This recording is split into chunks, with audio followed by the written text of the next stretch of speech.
You win this battle, man, I'll soon be dead. I'll glue your face to my dick so I can fuck with your head. I got metaphors coming through my pores. You probably never been in a battle before, so I hope you realize your mistake. There ain't no party, got some candles, this will be a piece of cake. Folks, welcome to the Before Hours podcast, internet radio phenomenon hosted by an occasional morning person. I ask the most interesting people I know about their sleep, their routine, life, love, stress, and setbacks. If you want to write to us, you may do so in one of two ways. At the Before Hours podcast at gmail.com, or you can slide into my DMs on Instagram, Bobby Sheehan, LOL. LOL, because you know I bring the laughter. And right now, a returning guest. He's been on this podcast more than any other person since myself. He's comedian. He's a man of science. And I'm going to say it, God damn it, he's a good friend. Welcome back to the show, Ben Miller. How you doing, Ben? Thanks. Good. Yeah. Good to be back. Good to be back, dude. I recently met your girlfriend at dinner, and you kept asserting that I was a man of science. He's a man of science. Like 5 times in a row. I think that's potentially the only thing she knows about me. Oh, she knows so much about you. Okay. I mean, whose name do you worse. think I'm moaning? Oh, God. For her sake, I really hope it's not mine. Or even worse than my name, you're just moaning science.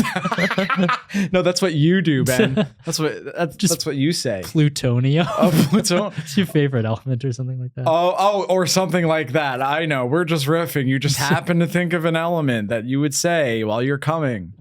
Come on, Ben. Yeah, you're right. But you are a man of science. Thank you. And you're the first person to meet my girlfriend. I mean, other people have met her first. She has a whole bunch of people that she knows, but of the people in my life, you're the first one she met. I'm very honored. Yeah. She's great. You found a lady that likes Eminem. It sounds like you made her up. Yeah, it really does, dude. Yeah, I'm like, okay, somebody has to meet her because it sounds like a figment of my imagination or maybe a robot situation, but neither of those are the case. Yeah, she's a real woman that can also recite as many Eminem lyrics as Bobby. No, we didn't. Excuse me, Ben. You're getting heated right now. You're trying to fact check. No, because I definitely from the Holy Trinity, she could do all of the songs like I can, right? Any stand worth their salt can, you know what I mean? But where I found out that that I know a little bit more is that I know like the pre Slim Shady LP, like the freestyles, like the 98, 99 freestyles. I don't think she listens to that as much because what she likes about Eminem is that he's very theatrical, you know? So the songs that he writes that has like a narrative are, her favorite. And I like that too, but I'm a sucker for the spiritual miracle lyrical part of freestyling. So, to be honest, I was dissociating that entire time. Yeah. But I think the gist of it that I got is like, she'll be at the concert, like singing along, and then you'll be waiting in his house for him to come home. That's sort of the different level of fandom between you and her. You nailed it. Yeah, that's oh my goodness, Ben. Maybe when you and I go on tour, which we're doing tomorrow. Ooh. Yeah, by the time you guys are listening, that tour will have already happened, and we'll see if Ben and I are still friends after that. Because boy, have the turntables, because Ben has throughout my career has been so nice to take me on the road. And I made him say that. Yeah. Usually I have to wait in the car while the show is happening, but he says I'm getting paid in experience. And then I booked these shows, and then I was like, who's going to be my opener? And I'm like, I love hanging out with Ben. It should be Ben. But then I was like, I don't know, but I'm the opener. What if I ask Ben? And you know, I've been watching a lot of The Sopranos, so I'm worried you were gonna like take it the wrong way and possibly pistol whip me outside of a strip club. Oh, that's okay. I'm not Italian. Yeah. I haven't seen the show. I'm not part of the. Yeah, no, I'm very honored that you're taking me with you. It's going to be a great time, dude. And since I have my girlfriend who likes Eminem almost as much as I do, maybe I will spend the bulk of the drive talking about something else. That would be so nice. Oh my gosh, when we were touring the Midwest. Oh yeah, so much Eminem. Yeah, we've been on the road a bunch. We were in Scotland for a month. Have you talked about that on the podcast? A little bit. Our experience was so fun, honestly. Yeah. I mean, there was you start crying. I was about to say but that your gave that away. You're like, we had more positive experiences than negative experiences. I'll say that. Yeah. Did somebody hit me in the face at one point? Yes. It was only one night, though. It was only one night, dude. And honestly, I was sort of asking for it, not shaking it. The hand of a man that just sneezed in that very hand. You know what I mean? Yeah. And you were wearing a top hat, which everyone loved. Yeah. So for anyone that hasn't been to the Fringe Comedy Festival in Edinburgh. Scotland, Yeah. it's in Edinburgh, Scotland. And it's for the entire month of August. It's not just comedy. It's theater. It's cabaret. It's drag. It's weird plays that will probably never exist ever again. You know, it's just, if you like weird stuff, go there. But you gotta, if you're a performer and no one knows who you are, you got to do the dirty work of being on the street and handing out flyers. Right, free comedy show. Or in our case, it was comedy show at a suggested donation.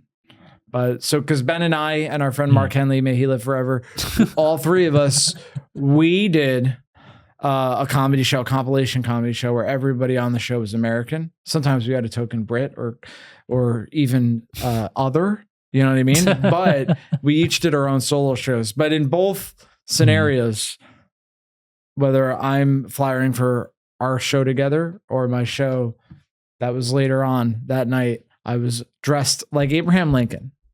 Yeah. So for the first few nights, full on Abraham Lincoln, beard, accents, bow tie. And then I figured out that was actually creeping people out. So I went with just wearing a top hat, and the top hat was really helpful. I mean, some people thought that I was like a magician, and they'd be like, can you do a trick? That's true. There are a lot of magicians at the Fringe. Crazy amount. Yeah. People doing like circus acrobatic stuff. And then talentless hacks like us. I know. Dude, so many talentless hacks. And we're name all of them this podcast, right? Yeah, dude, in alphabetical order. Straight down the barrel of the camera. Only the ones from the New York City comedy scene. Ooh. We only have an hour, Ben. Yeah. And how was your experience at Fringe? Yeah. Delightful. I didn't get punched. I only watched it and did nothing. So all that it takes for evil to prevail is for good men to do nothing, Ben. Good thing I'm not a good man. So I guess we should set the scene for people because our solo show, we'll explain Three Sisters to the listeners. Oh yeah. So it's it's a bar. They have like an outdoor area where everyone's partying, and like every week of this festival, like Thursday through Sunday, there's maybe like a wall of 200 people all dancing to EDM music that you'd have to soberly slink through in order to get into the show, which is a miracle anyone even made it through to sit up there. And then outside on the street, everyone's drunk and yelling. And if there's a guy wearing a top hat, you're like, he's my best friend. Mm-hmm. This is crazy. I need to take a picture and then maybe punch him or not. It was the weirdest thing because I'm like, it's just a top hat. Mm-hmm. And I guess we're sort of like jaded from being in New York where there's always at least one person being weird. Yeah. But I was wearing a top hat, handing out flyers for my show. And yeah, it was a regular occurrence that a drunk, usually man, sometimes a woman, would be like, I have to either wear your hat or I have to ask you questions about your hat or I need to take a picture while I'm wearing the hat. It's like, I don't, what value? I don't get it. But yeah, it was a taste of celebrity. It was in that moment. Yeah. I'm like, if this is really successful, I could be a guy that, not just a hat guy. I could be more than just a hat. That would suck if that was my thing. They're like, have you heard about this guy, Bobby Sheehan? He wears a top hat. Isn't that cool? Look at him in his top hat. Yeah, you could be Carrot Top Hat. That would be the... Hell yeah, dude. This is an act that would crush in Vegas. Oh, man. Shout out to... Anyway, so... You try to do something different with like a flat cap. They're like, boo, bring back the top hat. Yeah, how do I overcome the sophomore slump? I'm like, what about a pinwheel hat, huh? That's silly. That's whimsical. No. But yeah, so there was this drunk. They find out you're like smuggling heroin in the top hat. Is the downfall of Bobby Sheehan. It was all a front, dude. They take out they open up the top hat. Yeah. There's just a bunch of rabbit bones fall out. Don't bring up bones, Bobby. I know. We promise we won't talk about it for the next hour. We're not even going to bring it up. But yeah, so there was a while I'm doing this, I'm wearing a top hat in Scotland, handing out my flyers, and this drunk guy comes up, 2 drunk guys, but one is very drunk. That's the dynamic, right? And the very drunk guy stops, sneezes into his hand, and then comes up to me, puts his one arm around me, and then he takes the other hand and is like, "You gotta shake my hand." And listen, I'm the guy wearing the top hat, so that's why it's like keys to a baby. The top hat to drunk people, right? Keys to a baby? You know, you drink little keys in front of a baby and the baby looks. Oh, yeah, absolutely. So I'm like, fuck, but I'm like, with a smile on my face, I'm like, I'm not going to shake your hand, man. You're saying keys to the baby, and I was imagining, like, you know, people get like keys to the city. You got keys to the, maybe the only city that works on is like Epstein's Island.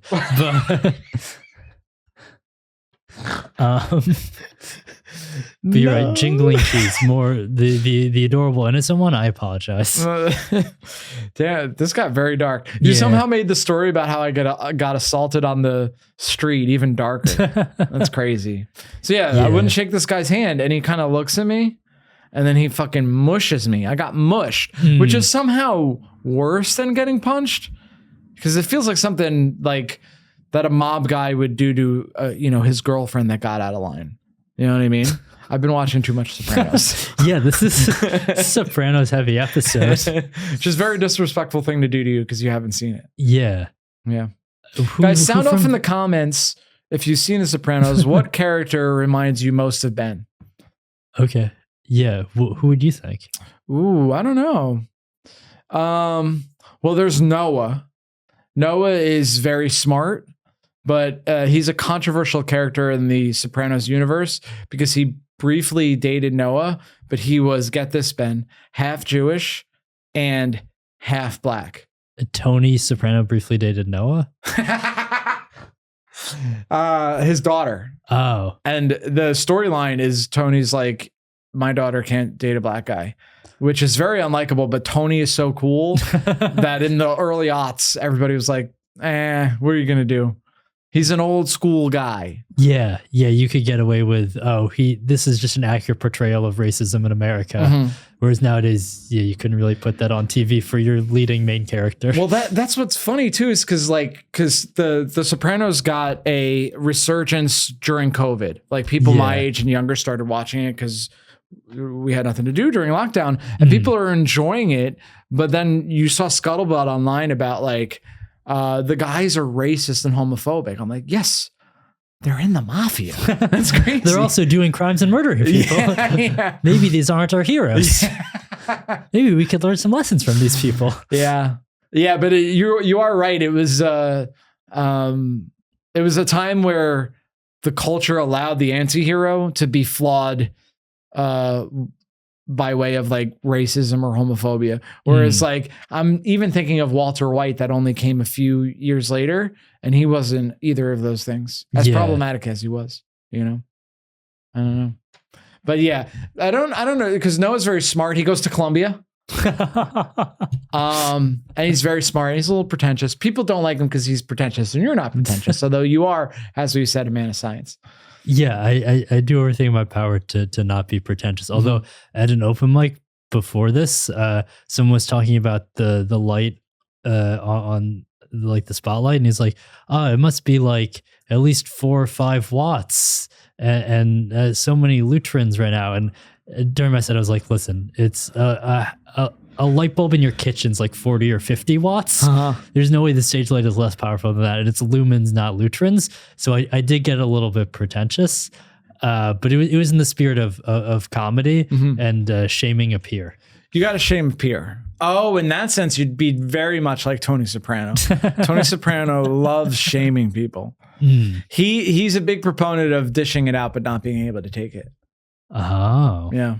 It was like a terrible quality to have in a person. Yeah, that is a bad quality. Yeah. I realized that you initially said, I'm not talking about Sopranos anymore, and then it was 30 more minutes on Sopranos.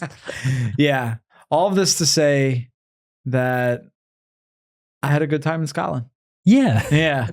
It was cool, man. I was lucky to have you because you sort of operated as my, like, I don't know. I don't want to say tour guide, but you were like, here's what you should do and here's what you shouldn't do. So there's a little less culture shock than I otherwise probably would have experienced. Yeah, I was like, don't do the accent right back to them. Yeah. Gotta wear your Dude, tie some back. Scottish people, it's crazy how much I can't understand them. Yeah. Because some Scottish The people, they accent's have so like thick. a twang in their voice. And some people, it's like, dude, I need subtitles. Oh, for sure. Yeah. And especially when you're doing a set and you're trying to crowd work and it's supposed to be like a quick back and forth. And you're like, wait, what did you say? Yeah. Wait, what is this? And it's like, are all of their words jumbled up, or is it some like weird local reference that we don't understand because we're not part of we don't know about the different, we don't know about the people in Fife. We just can't. Oh, see, I didn't know anything about Fife. And these guys were like, which is like the projects for Edinburgh, as far as I understand. But there were these guys yelling Ben Gary at me because I was telling a joke, and it's an old joke about like I go on a date and it doesn't go well, and Not like now where you're getting all the Eminem ladies. hell yeah. Exactly, dude. But yeah, I told the joke, and then almost before I could get to the punchline, these like frat lads, they don't say bro over there, they say lads. They start yelling Ben Gary, and I'm like, what is that? And I'm looking around at other people, and they're also like, huh? So I'm thinking this is not a local reference. Yeah. And then finally one of the guys goes, that's our friend. What you described is what would happen to our friend. And I was like, okay. Was that worth interrupting me for? That is such a level of narcissism. Oh, I dude. remember this exact show. This was like 8 drunk lads in the front. Yeah. Yeah, okay, because Bobby he had to go bark for his show, so he would always go first in the American Showcase and then run off. And then Bobby always crushed up top. We were happy to have him fill that God's slot. gift to comedy, some say. But those drunk lads ended up being really fun if you like fucked around with them. Because like the second comedian was like, figured out that they were all 19. It was like, oh, you're a bunch of like virgin nerds and stuff. And they loved that. I want to take credit for bringing up the idea that they were virgins first. You're right. I apologize for taking that away from you. And you know a virgin when you see one because you look in the mirror fucking every day. Hey! Boom. Hell yeah, dude. Bobby and his girlfriend are celibate for Eminem. They promise. Yeah, we're saving ourselves for Slim. Hell yeah. We're both going to dye our hair blonde. Oh, no. I get a tattoo that says Slim Shady on my chest. You don't understand that reference, but it's from Stan. Oh, yeah. Yeah, I don't know enough about Eminem to continue making reference. I don't know what the equivalent of like an Eminem purity ring would be. But Ooh. Yeah, I don't either. But I'll think about it and I'll have an answer for next week. yeah, they're like, you can't, we can't get married before we like kill my mother or something like that. Yeah. Or whatever Hell yeah. an Eminem song would be. Yeah. So then the girl from Robot Chicken turned them, right? Yeah. She did her good job. Yeah, she did good. And then Mark went up as like, you guys ever get too fat? And then they're like, one of our friends has an insulin pump. And then they were all just like showing their insulin pump and like, it was a good time. Hell yeah, dude. Sometimes everyone lads came can together. be fun. Yeah. The thing is they have to be on board with like the person on stage leading the fun. Yes. Yeah. Because it felt like they were going to be a problem because before the show even started, they were all grabbing the mic and yelling Trump, which is, it's not funny in America, but it is funny for a bunch of drunk Scottish 19-year-olds to do. Yeah, anywhere else you'd be like, I'm in danger. But there Yeah. you're like, they're just doing a bit. Yeah, they're just messing around. Because to them, it's like, for us, it's like, hey, we're all from the same. That was the premise of our compilation show. Our showcase was like, we're all from the U.S. That's how thin of a premise you need over there. Dude, It's seriously. like, you had 3 Americans together? Isn't this wild? And honestly, it was very strange because most of the time people would be like, oh, cool, a comedy show. Maybe I'll come. And sometimes people would be like, what your government is doing amounts to a war crime. And I'm like, dude, I just want to do my little skits. Come on. Yeah, I mean, those are really the people that should be punching you in the face. Yeah. They think that you're doing war crimes. They're just letting you go. And honestly, I just, after a while, because there's a thing that some American comedians do when they're abroad. I mean, if you're doing it for a laugh, it's one thing, but like if you're just telling a joke, it's one thing, but to there's like an apologeticness that some Americans have when they go abroad, which like annoys me a little bit. Yeah. You know what I mean? Yeah, you're sort of different. You're sort of like the alpha comedian. I'm the alpha comedian. Hell yeah, dude. That's a new character. I wear a leather jacket while I'm on stage. I just talk about how cool I am. Hell yeah. And so I was just thinking about like the drunk guy again that like mushed you in the face and like, cause you got into a fight once when you were blackout drunk. Oh, a couple. Yeah. Cause I would get drunk and I'd get beer muscles, which sadly didn't translate to real muscles. But, I don't know. I think cause I wasn't under most circumstances a mean drunk or an angry drunk, or even an upset drunk. But I think because I was drunk, I put myself in more situations in which there could be that. You know what I mean? Are you thinking of a specific story? Because I don't know if I can remember one. No. Okay. But are you blacking out right now? Maybe, dude. Definitely not. Maybe. The first fight I got in,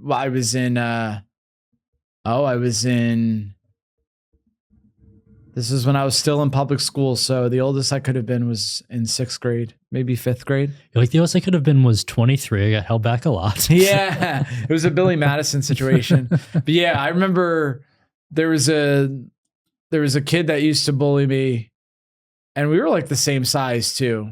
That's the thing. I think he just chose me because he's like, I gotta pick on someone my own size. Not from a place of like, as opposed to picking on someone bigger, which is not an option, of course.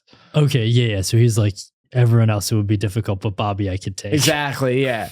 Well, I mean, 6th grade, I was like pretty much the same size I am now. I was like average, and then I just stopped growing. Yeah. Okay. Well, actually, that's not true. I did get a little taller because I was a fat middle schooler, and then in high school I was regular weight, but without changing anything about my lifestyle. I just got taller, and then I got fat again in my 20s because this is how stupid an alcoholic is, dude.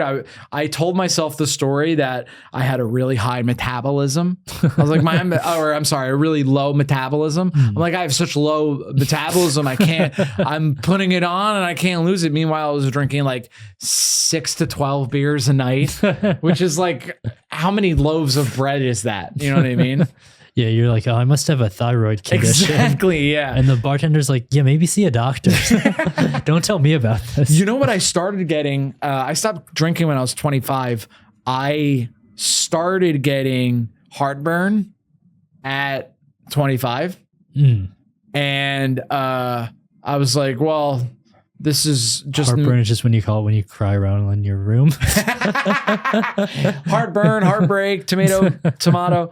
But I would I was getting heartburn, and then I would take Tums in anticipation of getting heartburn while I was drinking, which is just lunatic behavior. And I stopped drinking, never had heartburn since.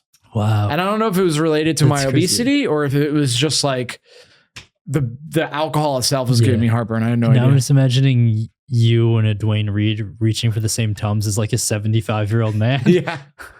To fight him for the one last bottle.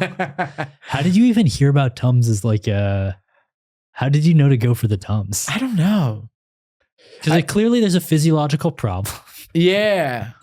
I don't know. I do remember one time at a bar, there's 2 bars in the town I grew up in, which is where I was living at the tail end of my drinking because I moved back home with my parents. Mm-hmm. So I was living with my parents. I was drinking at one of those bars, and I had really bad heartburn. And I remember having the thought of like, maybe tonight take it easy and don't drink like a ton of beer. You know what I mean? That's the other. My drink of choice was beer, and I could chug beer. So I would just get wasted, but also just like bloated and, burping and all, like Barney from The Simpsons, basically. That was the level of it. Do you understand that? I've seen a couple. You're only referencing TV shows from the 90s I haven't seen. I know, dude. Yeah, but it's okay. I grew up during the golden age of The Simpsons, and you did not. Yeah. Ben's a little younger than me for those writing down our biography right now. That'd be cute if someone tried to piece together what they know about us just from the 3 episodes of the podcast we've done together. Oh gosh. Yeah, that'd be highly incriminating. Mm-hmm. Yeah, no, it wouldn't hold up in a court of law because we could just tell the judge that it was like like artistic license. You know what I mean? Like, oh, that wasn't Bobby Sheehan the man. That was Bobby Sheehan the comedian. Yeah, that was sort of alpha Bobby Sheehan that you were saying. Yeah, that was, Your Honor, show me where in the Constitution it's wrong to be alpha. As I'm sitting here with my legs crossed. I don't care. It's comfy. And you know what? That's the biggest thing about being alpha is being secure enough to allow yourself to be comfy on a podcast. That's beautiful. Yeah. Life is good, man. I really you can close your legs a little bit. I know. Well, it's two modes for me. I'm a man of extremes, you know? Yeah. The high you used to get from drinking, now you just get from opening your legs a little bit too wide. Dude, but I will say on the subway, I'm very good about not man spreading. I mean, I'll spread if like it's empty, you know, I'll get all relaxed. But I'm not one of these people that makes other people touch my knee with their knee. I don't know what that's about. Yeah, I've never had a desire, even if no one's there, to open up my body in the way you're doing right now. Oh, I like it. It's comfy. But there's something to that too. You know what I mean?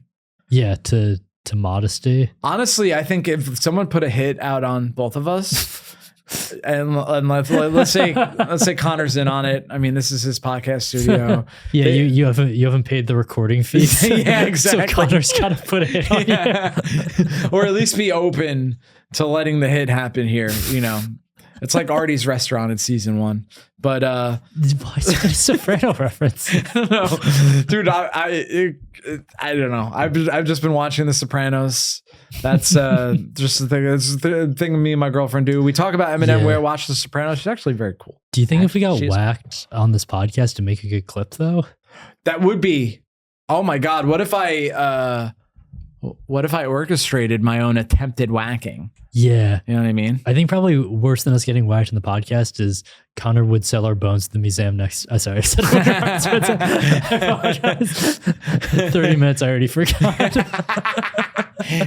Ben, you can't help yourself. If a riff's there, you got to do it. You know what I mean? But guys, just Google the Bone Museum and come. It's going to be a good time. But yeah, I don't know. But so you got your body closed off. Right. Yeah. I'm basically a bullseye right now. Oh, you're a big target. I'm making myself big. You know what I mean? Yours like you have such little opportunity to hit you. Yeah. You know? Okay, so I have like about to be assassinated posture. It's sort of my body language is on the run. Mm-hmm. Wanted man. Yeah, because I was thinking about this before because like the episode you have with Rob Van Sant, like the muscle worship episode, is well, I think your most popular episode. Yep. And I'm wondering, is there like an opposite? Is there like a frail guy worship? Oh yes. Is it just all of Bushwick? I think so. Yeah. I mean, I don't know, frail. I mean, there in the LGBTQAI plus community, there are men who are twinks. Oh. But that's not quite what you're asking. You're asking like, you know, sick. So like if you're very sick, is that is it like a fetish you can like count all the ribs on my body? There has to be, dude, for someone. Well, there is the pro Anna community online. Do you know about this? Who's Anna? So Anna is short for anorexia. Oh, I've heard of that. Yeah, you have? Okay. And Pro Anna is basically like, I don't know if it used to be a subreddit and now like Reddit's cleaned up its act. All the crazy subreddits are gone. But it was basically like people with the disorder. But it's not a support group. It's not like, hey, let's talk about getting better together. They're like, let's brag to each other about how much weight we're losing. Oh fuck. Okay. Yeah. So they're playing golf rules. Yeah.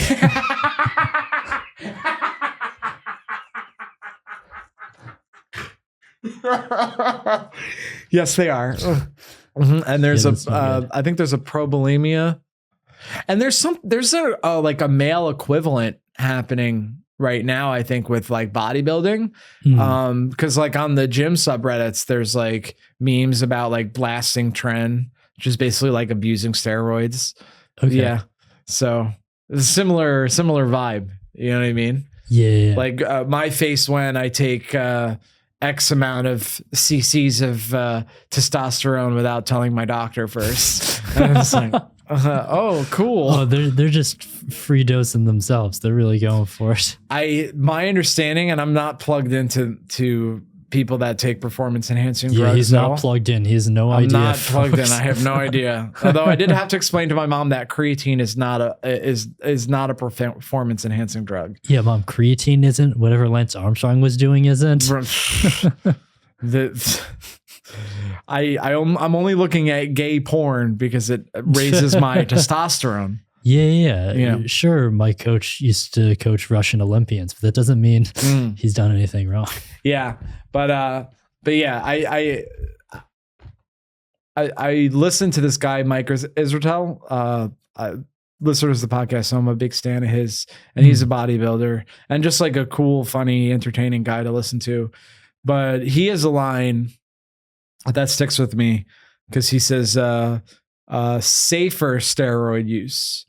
He says safer, and that's intentional instead of saying safe because there is no safe steroid use. Sure, You know what I mean? yeah. It's like with heroin addicts where you can have like a needle exchange program Right. to make it clean for that. Do you think heroin addicts and people on steroids go to the same needle exchange? They could, dude. Yeah, that would. What a strange collection of people that would be. The most into like, not even. I was gonna say like the most.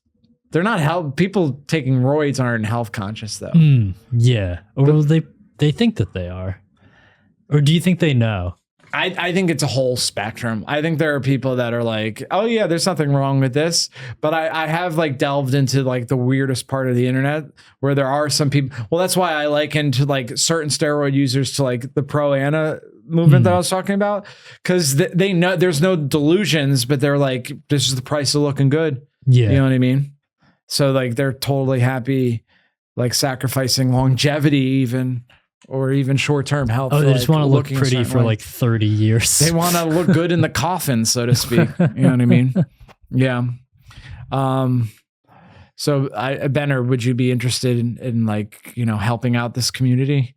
Because that was when my bodybuilder friend Rob was on the podcast. He was like toying with the idea of like, you guys should definitely go back and listen to the, I'll link it in the description, but my bodybuilder friend talks about like older gay guys like reaching out to him specifically and being like, listen, you don't have to do anything gay, but just send me pictures of you posing or send me the trunks that you wore in this picture that I really like. And he and I were kind of talking that out, and he came to the conclusion. He's like, I don't want to be affiliated with these, which I get because there's an uncomfortability there. Even if you're not explicitly doing anything sexual, it's like, yeah. But it's probably because the offer wasn't high enough.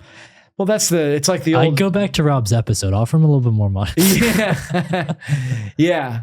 Yeah. That's like, the old question, would you suck a dick for $1 million? And I wouldn't because I don't have $1 million. You know what I mean? But hey, Connor got it. Go ahead, Ben. Why don't you go ahead and give it a little. I don't have to. There's actually no obligation for me to go ahead in this moment. Dude, it's so funny that that's like a immediate, like, what would you do thing among guys is like, oh, would you suck a dick for $1 million? It's like, have you ever had a job? It's worse. I mean, I've never sucked a dick before, but I imagine. I thought you were going to say, well, I've never had a job before.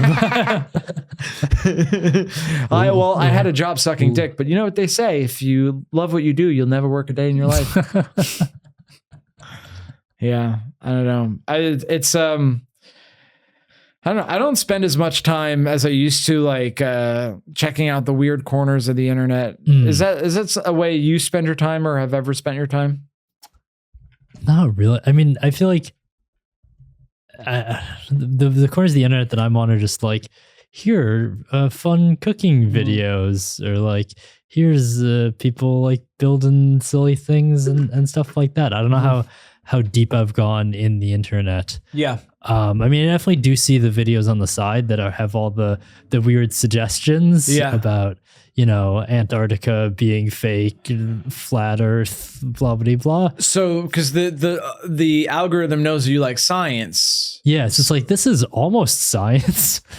It's science adjacent. I could relate to that because I like to watch a lot of videos about like exercise and lifting, and every once in a the algorithm has figured out what I like and don't like. But every once in a while, the algorithm would be like, why don't you watch this Manosphere video? And I was like, I don't need to because I'm not 19. And also, it looks terrifying. The thumbnail is terrifying. You know what I mean? You know who would watch that video? Alpha Bobby. Alpha Bobby. Oh, He'd be making those videos. while selling his supplements. That's the thing. The thing that always, when people sell supplements, I'm like, I don't know. Yeah. I'll go to GNC. I feel like you could sort of have a voice for those people, because you could be like, listen, because you didn't lose your virginity till you were 20, right? So you'd be like, listen, I know a lot of you are lonely and you haven't lost your virginity, but I turned it around and you can too, kids. Yeah. Yeah. It's interesting. I don't even know. That was unusual at the time. I was like the only guy in my dorm that hadn't lost it yet. But now I think, like, you see these studies now, it's like guys lose their virginity later and later. And I think it correlates to a mentality shift among young men, because I saw a study that said that less and less adolescent boys want to get their driver's license. Like for me, I took the driver's license test on my 16th birthday. Okay. I'm like, I need to drive. I need to get out there. Yeah. You know? And you think people are mostly getting their licenses so they can go to brothels and lose their virginity. Exactly. So there's a strong correlation between those two things. How is it? No, but I think I think it's easier to be sedentary now. Yeah. I think it's easier to less people are getting their driver's license. Isn't that weird? That is so weird. Mm-hmm. How significant of a decline is that? I don't know. Ben, when I said I read a study, I mean, I read the abstract of a study. Sorry, I asked one question in your knowledge. This podcast is over. I don't know everything about it, Ben. Jeez. Could we get Connor to pull up that study? Oh, yeah, Ben, Connor, if it could exists. you spend the next 30 minutes reading that study for us? And then just off-air tell us about it. We only need the on-air follow-up. And then I won't remember to add a correction if need be during the next episode. Yeah. Actually, the next episode, if memory serves me, is going to be Rob Van Sant. He's going to be our returning guest. Whoa. Yeah. And he just, he participated in another bodybuilding competition. So I'm interested to hear about that. Bodybuilding is like fascinating to me, you know, and the way that those guys have to like prep for it to happen is crazy. The guys on stage are like 100% dehydrated. That's how you make your muscles look good, is that they literally like drink almost no water during the day. I think like there's something with sodium, like they either load on sodium or they don't eat soda, like for something like that. And the amount of, to be on such a caloric deficit where it like actually affects your sleep and sometimes even libido, dude, that's crazy to me. Oh, your body's like so hungry that it's like, I can't even think about making more. I'm not even making myself run right now. Yeah, we can't have a child under these circumstances. Can't even feed ourselves. Yeah. How are we going to provide for a child? Yeah. Yeah. And that's so funny. If your body knew like other things, your body's like, your bank account's too low. You can't afford to, you can't be getting an erection right now. What are you talking about? I think that is how it works, like depression sometimes, you know, but it's like less the Great direct. Depression? The Great Depression, dude. Yeah. I have 2 great grandfathers that took themselves out during that whole thing. Isn't that crazy? What? Yeah. That's something I just learned as an adult. Fuck. Yeah. That's really heavy. Man, yeah. The Dust Bowl was just all their cremated remains. Great grandpapa, don't listen to Ben. Wait until you hear what happened to his great grandpapas.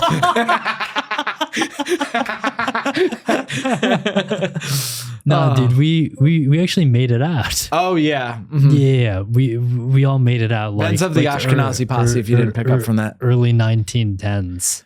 From Russia? Russia, Germany, Hungary.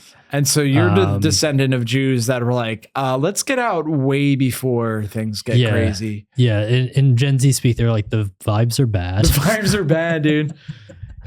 Which honestly, I say that like, oh, they got out early, but they were going through pogroms since time infinity. You know what I mean? So it's just like, yeah, I remember a friend of mine joked that like the reason why American Jews are neurotic because all the chill ones like died. You know what I mean? Heavy. heavy to get in to, but Yeah. what are you gonna do? Yeah. Why not end on some generational trauma? Why not end on What if- generational trauma? I was like, after the Dust Bowl parents about your grandparent, comment about your grandparents, I was like, how dare you talk about my people? Yeah. This is so disrespectful right now. You joke, but there are many people in my life that I know. Hey, I'm not a Tony Soprano. I can dish it and I can take it. And I pay attention even though I haven't seen the show. Yeah, because my family, I think they all went through Ellis Island, both sides, and they like changed their names. Like on my dad's side, my dad's my dad's mother, her last name was Snow White. That's what they changed it to. Her last name was Snow White? Yeah, her name's Audrey Snow White, which that just feels like so obvious. Trying to fit in is, hey, we're not Jewish, we're white like all you other people. Am I white? Sir, I am Snow White. Have you seen snow? That's me. Huh? L'chaim. Damn it. Just fucking it up at the end. Yeah. Have you seen the snow? Is everywhere. Yeah, it is interesting that like a lot of, especially in the Northeast where we currently live, you talk to a lot of people that can trace it back. Like I could trace it back to my great great grandparents are all from Ireland, and they didn't feel pressure to change their name because when we were in Scotland, there were so many people named Sheehan. Yeah, apparently it was O'Sheehan in Ireland, but at some point the O apostrophe. No, it's just because everyone got sick of you. Yeah. Oh, Sheehan, come on. Ooh. Do I smell sitcom, Ben? Sorry. Yeah, it's probably a hacky joke because I apologize. Yeah, I haven't been to Ireland. No, nor do I. I don't really have.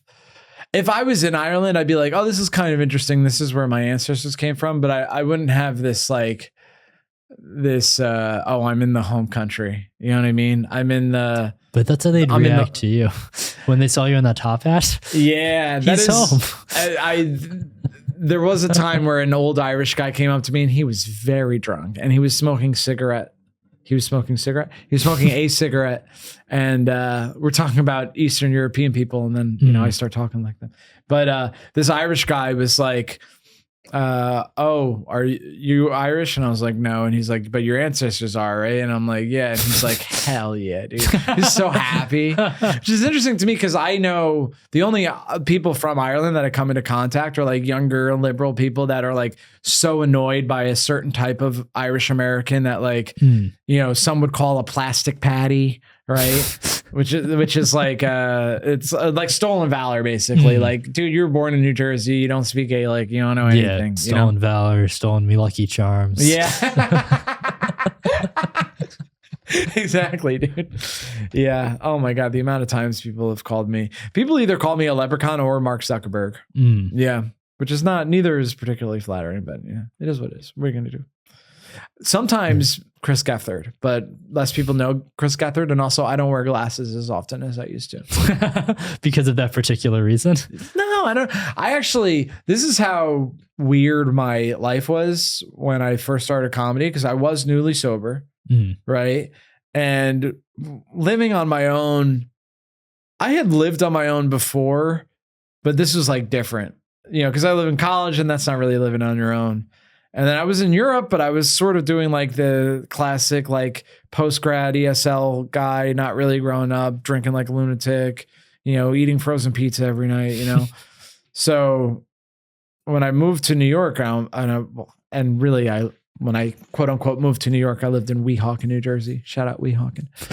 But it was this really weird time where I forgot where I was going with this. Just ends with, it was a really weird time and then 15 minutes of silence. Yeah. Can we just black it out now? Fuck, what was I talking about? What sent me on that tangent? It was a weird time when I moved. I don't know, something about living on your own. Living on my own for the first time. Being a big old adult boy. Yeah. I don't know. Small town kid, big city dreams. That's basically bright lights, the point I was trying to make. Bushy-eyed. Oh man. Yeah, I'm starting to I'm going through like a slight cognitive decline, I think. Do you feel that, Ben? For you? Yeah, every time I talk to you, like it's getting worse. Like I called my 101-year-old grandma earlier today, and yeah. mentally she's better. Yeah. Her clarity. She was telling me about living in Newark, New Jersey. Okay. In back before it changed. Her words, not mine. In the Great Depression, and like how her apartment building got like one phone for the whole apartment building, and that was huge. Oh, okay. And you can't remember 3 years ago. To be clear, I can remember 3 years ago. I can't remember why I brought up 3 years ago. And I think it was more like, oh God, almost 10 years ago, actually. Yeah, Fuck, you're right. I was just saying 3 to throw you under the bus, but thank you for I hate for being thrown under the clarifying. bus, dude. You know how, I guess it wouldn't be funny if you continued to mentally decline, but you know how in like Memento he's got like the tattoos to remember who he is? You just have to watch your old podcast episodes back. Every morning they sit you in front of the TV. Oh, and that's me.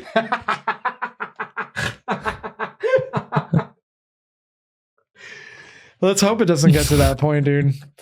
That is, I am in, you and I are in a unique position in which like a lot of our thoughts are just going to be memorialized forever. You know what I mean? Most people don't. I know most people have social media now, but a lot of people's relationship to social media is like, here's me and my friends and we're at a thing.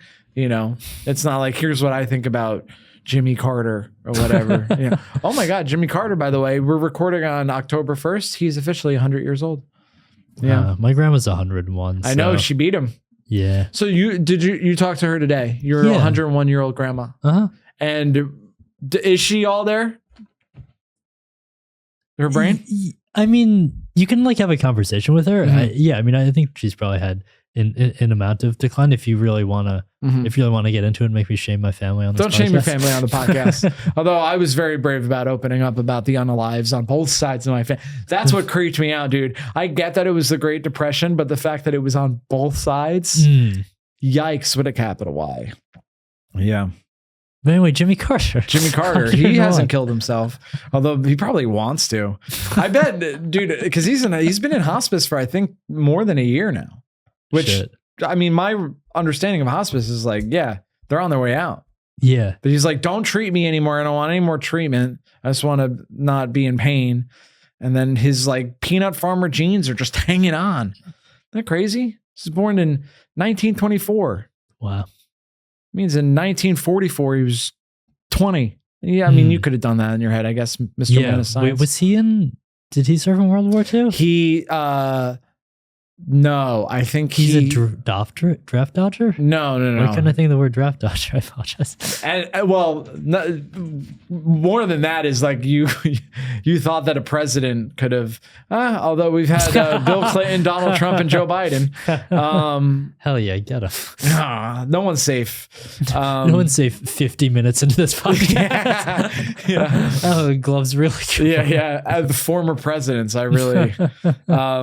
But if memory serves, he joined at the end of World War II, so he didn't actually serve in World War II, but he was in the Navy, I believe, and I think he served from 46 to 51. That'd be 4 years, right? Yeah. Yeah. So after it was over. Yeah, but I think because I mean he joined when like out of high school. So they were just going on joyrides.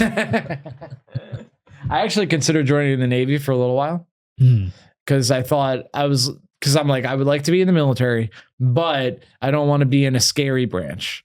You know what I mean? Because the Marines, that's a scary branch, right? Army, scary branch.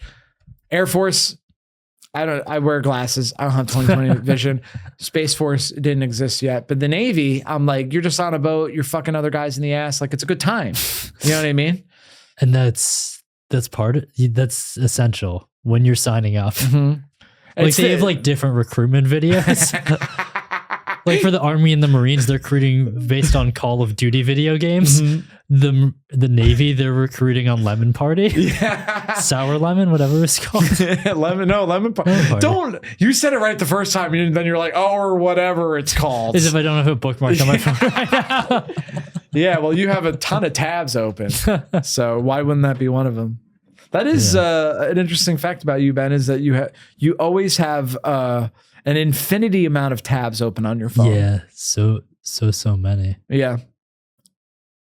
How many do you have right now? It doesn't count anymore. It stops counting. Yeah. I'm like so in the opposite direction. I clear a tab as soon as I'm done using it. Sometimes I'll clear a tab and be like, oh wait, I need that. Yeah, sometimes you'll clear a tab before you've even read past the abstract. Yeah. Like I can't finish this article. There's no way I'd ever go back to this. I do a thing too. If I'm not in front of my friends, but in mixed company, I'll say, oh, I read about such and such. Can't believe you're using the phrase mixed company. You're really being a Tony Soprano right now. Sort of language. So antiquated. I will say when he called that kid Noah, who is half black, half Jewish, when he referred to him as Jamal Ginsburg, I'm like, that is very funny. Sorry. That's how I feel. Okay. Sorry, back at the tabs, I was just thinking about like, because I feel like there were so many of those things that were like going around when we were kids. There's like Blue Waffle. Yes. There was some, I feel, do kids these days, it's probably a weird question to ask, but like, do kids these days still send people to these websites? There's like Rickrolling. Like, I feel like, what is the internet prank these days that these kids are getting? That is interesting because like the major social media sites that I think kids use are like censored. So you can't send a meat spin. whitehouse.com. Oh my gosh. What a classic. But like, I think if you send someone a URL instead of like a reel or a TikTok, there's already going to be a level of skepticism that didn't exist when we were adolescents. You know what I mean? Oh, sure. Cause you can already, there's like a preview and you can see what it is. Whereas like when we were kids, it was like, ooh, a website. I'll look at a new website. Meat Spin made me laugh. I remember when 2 Girls, 1 Cup came out, which is actually one scene from a longer anthology called Hungry Bitches. But sorry, I feel like credit needs to be given. Bobby's IMDb, but only for weird porn videos. But I remember I was like, IMDP. That's the name of the database.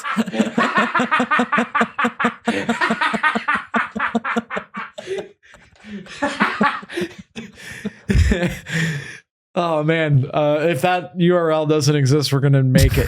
You and I, business conference after this podcast. But yeah, I remember I watched 2 Girls, like someone showed me in a group of other teenagers 2 Girls, 1 Cup, and I remember feeling nothing because I already had access to the internet. You know what I mean? I mean, I wasn't like, this is great. I was just like, oh yeah, this is gross. That's sadder, to feel nothing. Just a stoic 12-year-old.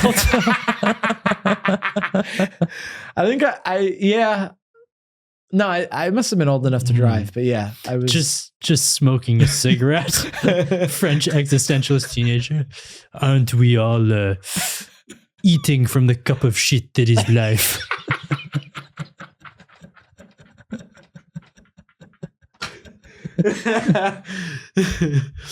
I think I will have another hot pocket. Dude, I miss sleepovers. I mean, you could have sleepovers now, but it doesn't have the same vibe of like, because now you could like, no one's keeping you from going to bed, and you could eat as much as you want, and you could drink more soda if you want. Yeah, that's true. All the sleepover things now are just sad. Yeah, that's the thing. Yeah, it's an indicator that your life is falling apart. Mm-hmm. That was the funnest part of it, because there was something about staying up later and hanging out with your friends and like playing video games. Dude, what I loved is you would play like PlayStation 2. You would listen. One of the kids, usually one of the like kids with cooler parents, they'd have like an unedited rap CD, right? So you listen to that, and you're killing cops in GTA 3. You know what I mean? You're sleeping with the hookers, and you're killing them and taking the money back. I'm still talking about GTA. That was fun, and yeah, just pizza rolls, pizza bagels, and then the mom would be like, "You guys got to go to bed," and we'd be like, "Okay." And then she'd be like, I mean it this time. But then you'd turn the lights off, and then you'd like talk tell stories. Inevitably, one of you would pull your penis out. You know, like I knew it was gonna get dark at some point. I miss sleepovers where your friendships change forever. I guess I don't miss sleepovers as much as I'm haunted by them, and see a therapist about it now. You know who sees a therapist? Tony Soprano. That's the premise of the show, actually. I've been working this out on stage because it is funny. He's doing exposure therapy, which is like him shaking a black guy's hand. He does. Okay, spoiler for anyone that hasn't watched The Sopranos, we should have watched it by now. He does at one point have a panic attack because he looks at a box of Uncle Ben's rice. He's just so consumed by racism that he sees, I mean, a racist caricature in and of itself. But to be clear, he's not having the panic attack because Uncle Ben is a one-dimensional racist character. He's having a panic attack because it's a reminder that black people exist. Yeah.